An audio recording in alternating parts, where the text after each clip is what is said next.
to these foolish people.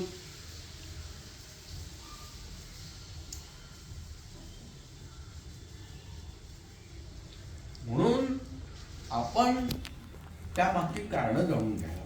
जसं आम्हाला सांगितलं की ठीक आहे, सकाळी तुम्ही सूर्य नमस्कार घाला, घालतो आम्ही सूर्य नमस्कार. आमच्या वडिलांनी आम्हाला सांगितलं, आमच्या गुरुजींनी आम्हाला सांगितलं.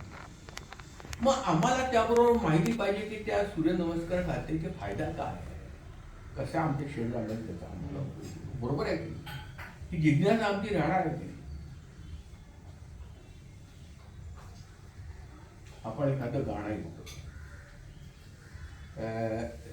टीव्ही रेडिओ तर गेला तेव्हा आता टीव्हीवरती सुंदर कोणीतरी गायिका गाणं आणि सहज आमची उत्कंठा वाढते, ती कोण इतकी सुंदर गाणारी पार्टी. तर जोपर्यंत जाणून घेत नाही ती कोण आहे तोपर्यंत ते अर्धवट आमच्या जसं एखादा दगड टाकला पाण्यामध्ये तर त्याच्यापेक्षा गोल गोल गोल गोल आमच्या तिथे एकदा आलेले विचार मिटत नाही. जाणून घेण्याची आमची इच्छा असते. मग कुठे 2 वर्षानंतर देखील ते गाणं परत ऐकलं आणि त्याच्याकडे टायटल लिहिलं असलं की ती मुलगी जयश्री दामले आहे, अरे हो बापरे, किती दिवसात तुम्ही विचार करत होते की ते गाणं कोणी म्हणतो.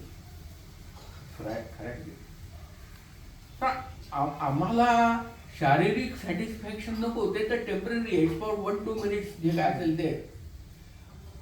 आम्हाला बौद्धिक समाधान पाहिजे.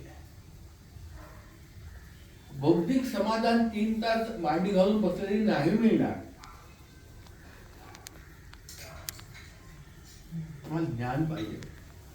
कुठलाही इंटेलेक्च्युअल माणूस, एज्युकेटेड माणूस इज हंग्री फॉर नॉलेज, नाही का? त्याला शांती फक्त ज्ञान देऊ शकतं, अदरवाईज तो शांत नाही होऊ शकत. होऊ शकतो असं माझं म्हणणं आहे. माझं म्हणणं चुकही असेल बरं. I don't claim that what I am saying is true, no. But then what has been taught to me by my Guruji that I am telling you, I am not telling you from my head. But these are very true things, no? Very true. Yes, sir. The reality of life. They are saying anything. 99% साधू, आता ते तुमचे हे त्यांनी शिकवलं गुरु, ते तर बिचारे प्रामाणिक आहेत की त्यांना काहीतरी शिकवायचं आहे. पण त्यांच्यासारखे जे बाकीचे 99 आहेत ते तर केवळ ढोंग घेऊन बसलेले आहेत लोकांना लुटायला. It is their business. Investment पण काही नाही. आणि it brings bread and butter in their house. असं आहे. आम्ही तुम्हाला सांगतो मॅडम, 12 वर्ष नाना महाराज चरणाईकरांकडे, 12 वर्ष आमचे दुसरे महाराज खपती महाराज, 24 वर्ष राबलो गुरुकडे. 24 वर्ष गुरुकडे आम्ही झालं. धुणं भांडी धुण्यापासनं, झाडूझूड करण्यापासनं, ड्रायव्हिंग पासनं, गाईचं दूध, गाईला चारा सगळं करत राहिलो. आणि असे गुरु आमचे की तुम्ही समोर बसल्यानंतर तुमच्या 3 पिढ्या सांगून देतील. एवढे श्रेष्ठ गुरु बरोबर एवढ्या आम्ही राहिलो. त्यांच्या शिव्या खाल्ल्या, त्यांचा मार खाल्ला, त्यांच्याकडनं अपमान सहन केला. वाटेल रोज सकाळ संध्याकाळ अपमान. तेव्हा कुठे थोडंफार सांगायला. तुम्ही काय 2 तास बसून तुम्ही काय गुरु होणार आहात का? अरे 2 तास जन्मभर बसा तुम्ही, लहानपणापासून मरेपर्यंत काही समजणार नाही तुम्हाला. मी पाहिल्यानं तुला सांगतो, मी हिरकडे खोटडे बोलतो, एक शिंदे म्हणून होते, ते आम्हाला तिथे भेटले होते तुळजाभवानीच्या देवळामध्ये. याच्यातच बोलणं झालं तर ते त्या हे आहेत ना, ध्यान शिकवायची आपल्या कोकणातले प्रसिद्ध संत,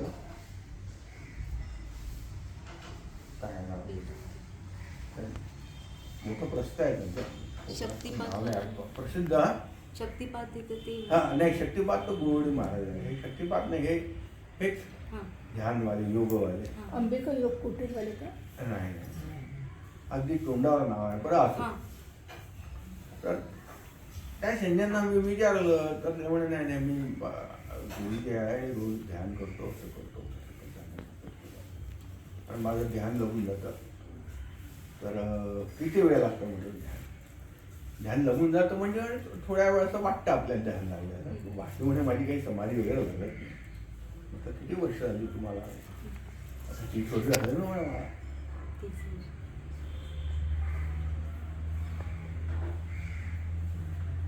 तर तुम्हाला त्याचं असंही काही सांगता येत नाही की तुम्हाला जे आहे की तुम्हाला ध्यान लागेल समाधी अशी किती लोक आहेत मला सांगा ज्यांची समाधी लागते.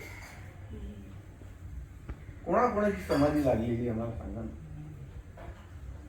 आणि कोणाकोणाला माहिती आहे या सगळे क्लासेस अटेंड करणाऱ्या लोकांना की व्हॉट इज विलिंग म्हणजे हे दिशाभूल केल्यासारखं झालं. मग हे दिशाभूल केलं त्याला माहितीच नाही आहे. ते फक्त ते त्यांचे गुरु सांगतात म्हणून ते सांगतात.